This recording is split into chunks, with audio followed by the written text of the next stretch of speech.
Geography के इस lecture में हम लोग देखेंगे नदी तंत्र के बारे में। Drainage system.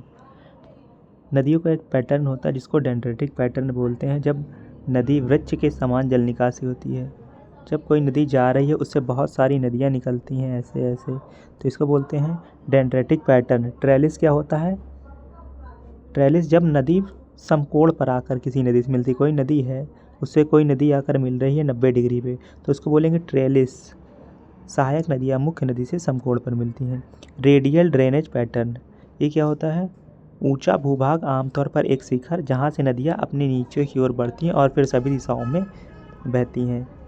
ऐसे कोई शिखर टाइप का है, वहाँ से बहुत सारी नदियाँ ऐसे ऐसे ऐसे निकल रही हैं और फिर नीचे बह रही हैं, तो इसको बोलेंगे radial drainage pattern. Centripetal drainage system, अभिकेंद्रीय। सेंट्रीपिटल मीन्स होता है नदियाँ अपनी पानी को एक केंद्रीय झील में बहाती। बहुत सारी नदियाँ हैं, किसी एक झील में अपने पानी को बहा देंगी तो उसको बोलेंगे अभिकेंद्रीय drainage pattern. Rectangular drainage pattern, जब नदियाँ कुछ इस प्रकार से समकोण पर इस तरह का कुछ पैटर्न बनाती हैं 90 डिग्री का, बहुत सारी नदियाँ, तो इसको बोलते हैं रेक्टेंगुलर ड्रेनेज पैटर्न। भारतीय नदी प्रवाह तंत्र, इसको दो भागों में बांटा गया है, एक हिमालय का अपवाह और दूसरा है प्रायद्वीपीय अपवाह। तो इसमें हम देखेंगे हिमालय के अपवाह के बारे में। नदी तंत्र क्या होता है? जब बहुत सारी नदियाँ और उसकी सहायक नदियाँ, जब किसी नदी में बहुत सारी सहायक नदियाँ आकर मिल जाती हैं इस प्रकार से, तो इसको बोलते हैं नदी तंत्र। अभी हमने देखा 5 प्रकार के नदी तंत्र के बारे में। बेसिन क्या होता है? जहाँ से नदी होकर बहती है उसी को बोलते हैं कैचमेंट एरिया या बेसिन। हिमालय नदी और प्रायद्वीपीय नदी में क्या अंतर है? जो हिमालयी नदी होती हैं ये 12 मासी होती है, मीन्स इनमें जो पानी होता है वो हमेशा बना रहता है, और जो प्रायद्वीपीय नदियाँ होती हैं मौसमी होती हैं, कभी सूख जाती हैं, कभी इनमें पानी ज़्यादा होता है, कभी कम होता है, कभी नहीं होता है। हिमालयी नदियाँ जो होती है वो पूर्ववर्ती अपवाह प्रणाली का अनुसरण करती हैं, मीन्स अपने मार्ग को, अपने रास्ते को बदलती नहीं है। जिस रास्ते से पहले जा रही थी अभी भी उसी रास्ते से जाएंगी। प्रायद्वीपीय नदियाँ अनुवर्ती अपवाह तंत्र का अनुसरण करती हैं, मीन्स अपने मार्ग को बदलती रहती हैं। हिमालयी नदियाँ समुद्र में मिलने से पहले काफ़ी दूरी तय करती हैं, काफ़ी लंबी दूरी तय कर लेती हैं, लेकिन ये प्रायद्वीपीय नदियाँ अपेक्षाकृत कम दूरी तय करती हैं, मीन्स कहीं पे भी जाती हैं, बंगाल की खाड़ी में गिरना है या अरब सागर में गिरना है तो जल्दी से ही गिर जाएंगी, बहुत लंबी दूरी तय नहीं करती हैं। दो प्रमुख हिमालयी नदियाँ हैं सिंधु और ब्रह्मपुत्र, का उद्गम पर्वत श्रृंखलाओं के उत्तर से होता है। जो हिमालयी नदियाँ हैं उनमें सिंधु और ब्रह्मपुत्र ये जो मेन है, और इनका जो उद्गम है वो पर्वत श्रृंखलाओं के उत्तर से होता है। हिमालय में है, हिमालयन रिवर में है सिंधु नदी, ब्रह्मपुत्र और गंगा, ये 3 मेन रिवर हैं। प्रायद्वीपीय भारत की अधिकांश नदियाँ पश्चिमी घाट से निकलती हैं। ये प्रायद्वीपीय भारत की जो रिवर है वो पश्चिमी घाट से निकलती है, इनमें मेन है नर्मदा, तापी और गोदावरी। एंटीसीडेंट रिवर, पूर्ववर्ती नदी, वह नदी जो उत्थित भूक्षेत्र को काटकर बहती अपने मार्ग को यथावत बनाए रखती है। जो नदी अपने मार्ग को बनाए रखती है उसको बोलते हैं पूर्ववर्ती नदी, मीन्स अपने रास्ते को चेंज नहीं करती। इसमें है सतलज, कोसी, सिंधु, ये है पूर्ववर्ती नदी। सिंधु नदी तंत्र, अब देखेंगे सिंधु नदी तंत्र में सहायक नदियाँ, कुछ इससे बाएं तरफ से आके मिलेंगी, कुछ दाएं तरफ से आके मिलेंगी। तो पंचनद क्या होता है? झेलम, चिनाब, रावी, व्यास, सतलज, इन पांचों को एक साथ पंचनद के नाम से जानते हैं। दौब क्या होता है? दो नदियों के बीच के क्षेत्रफल को दौब के नाम से जानते हैं। दौब, सिंधु, झेलम, चिनाब, रावी, व्यास, सतलज, इसी ऑर्डर में आप याद कर लीजिएगा। तो सिंधु और झेलम के बीच दौब है वो सिंध सागर दौब है, सिंधु से सिंध सागर दौब। झेलम और चिनाब के बीच जो दौब है उसको जीज दौब के नाम से जानते हैं, जीज दौब के नाम से। चिनाब और रावी के बीच में जो दौब है उसको रेचना दौब के नाम से जानते हैं। रावी और व्यास के बीच दौब है वो वारी दौब। व्यास और सतलज के बीच है वो बिष्ट दौब। सिंधु नदी के बारे में देखेंगे। सिंधु नदी की जो कुल लंबाई है वो 2880 किलोमीटर है, और भारत में इसकी कुल लंबाई है 1114 किलोमीटर है। जो इसका प्रवाह होता है सिंधु नदी का, चीन, भारत, पाकिस्तान 3 देशों में होता है। सिंधु नदी पाकिस्तान की राष्ट्रीय नदी भी है। सिंधु नदी की जो उत्पत्ति है वो बोकार्चू हिमनद ग्लेशियर से होती है, मानसरोवर झील से। और ये गिरती कहाँ है सिंधु नदी? ये अरब सागर में गिरती है। ये सिंधु के सहायक नदियाँ दिखाएंगे, गिलगित, श्योक, नुब्रा, जास्कर। और जो श्योक, नुब्रा, गिलगित हैं ये बाएं तरफ की हैं और जास्कर है वो दाएं तरफ की सहायक नदी है।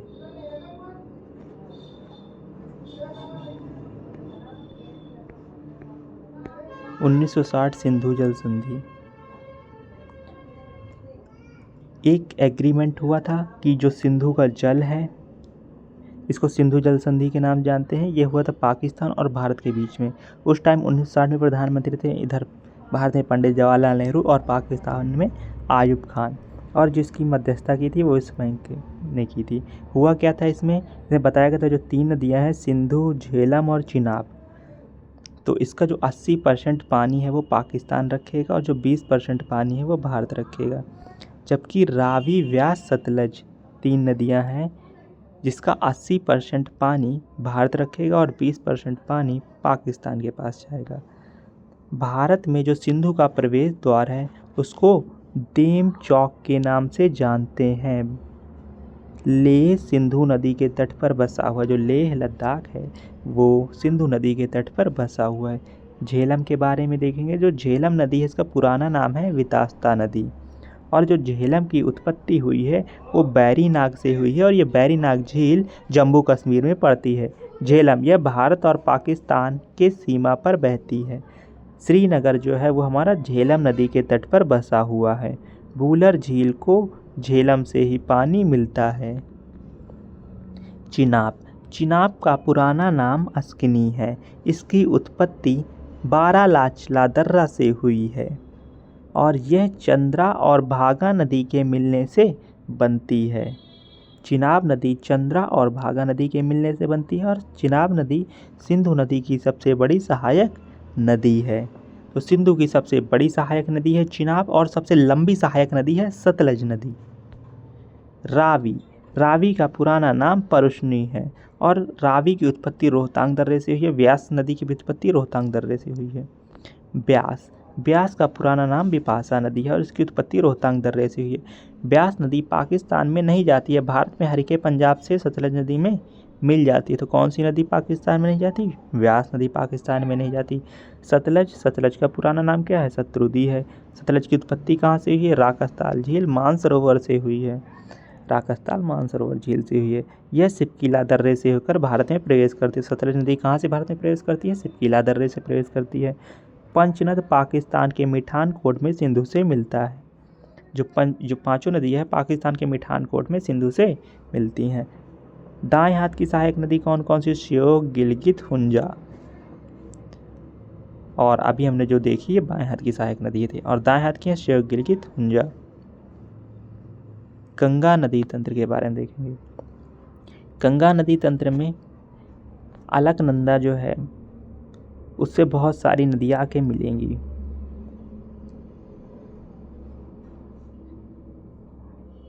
ये है हमारा अलकनंदा, ये निकलती है संतोपंथ हिमनद ग्लेशियर से, इसका उद्गम होता है और जब ये धीरे से आगे बढ़ती है तो यहाँ पर विष्णुप्रयाग में धौली गंगा से मिलती है और जहाँ ये मिलती है उसको विष्णुप्रयाग बोलते हैं।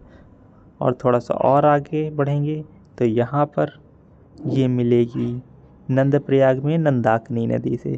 थोड़ा और आगे बढ़ेगी तो मिलेगा आपको कर्णप्रयाग, जहाँ इससे ये पिंडर वाली रिवर आके मिलेगी। थोड़ा सा और आगे बढ़ेंगे तो यहाँ पर रुद्रप्रयाग मिलेगा, जहाँ से मंदाकिनी नदी आके अलकनंदा से मिलती है। थोड़ा सा और आगे बढ़ेंगे तो यहाँ देखेंगे आप देवप्रयाग पड़ेगा, जहाँ भागीरथी नदी मिलती है। भागीरथी जो है गोमुख गंगोत्री हिमनद से निकलती है, जिसको गंगा बोलते हैं। इधर देखिएगा अब ट्रिक है याद करने की। अलकनंदा नदी से जब भागीरथी मिलेगी तो उसको बोलेंगे देवप्रयाग। मीन्स देवप्रयाग में अलकनंदा भागीरथी से मिलती है। डीवी जो धौली गंगा है वो विष्णुप्रयाग में आके मिलती है अलकनंदा से। नंदाकिनी NN नंदप्रयाग, PK पिंडर और कर्णप्रयाग में आके मिलती है। MR मंदाकिनी रुद्रप्रयाग में आके मिलती है। अब गंगा की सहायक नदियाँ देखेंगे।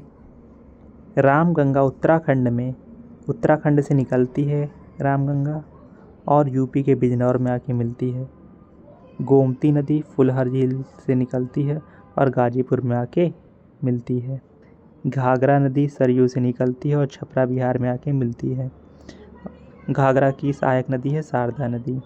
गंडक नदी नेपाल से निकलती है और सोनपुर बिहार में आके मिलती है। कोसी नदी कोसाई धाम नेपाल से निकलती है और भागलपुर बिहार में आके मिलती है। महानंदा नदी दार्जिलिंग पहाड़ियों से निकलती है और गंगा में आके मिलती है। यमुना नदी ये मिलती है उत्तर प्रदेश के इलाहाबाद में। सोन इसकी ये पटना में आके मिलेगी और सोन की सहायक नदी है रिहंद नदी। फरक्का हुगली जो है इसकी डिस्ट्रीब्यूटरी है जो कि फरक्का से निकलती है भागीरथी हुगली नदी।